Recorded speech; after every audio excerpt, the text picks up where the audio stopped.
Road పక్కన పని చేసుకునే వారి మీదేనా మీ ప్రతాపం? హుజూర్ నగర్లో కూల్చివేతలు. చేతి వృత్తిదారులపై అధికారుల ప్రతాపం లబోదిబోమంటున్న బాధితులు. బ్రతుకుతెరువుపై కొట్టొద్దని వేడుకుంటున్న ఓ మంగలి షాప్ బాధితుడు. గోడు వినకుండా ముందుకు పోతున్న మున్సిపల్ అధికారులు.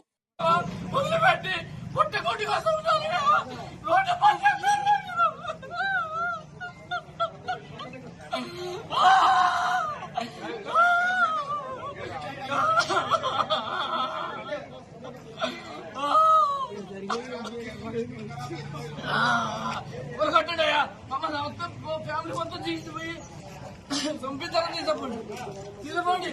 ఆయన కొంచెంసేపు కూడా ఓపిక లేకుండా మేము తీసుకుంటా ఉన్నాం కదా, మొత్తం చదివినాక మా ఏంది ఈ ధ్వంసం, ఎందుకు ఈ ధ్వంసం, ఏం సృష్టించాలని అంటే వాళ్ళకైనా న్యాయం, ఎవరికి లేదా న్యాయం?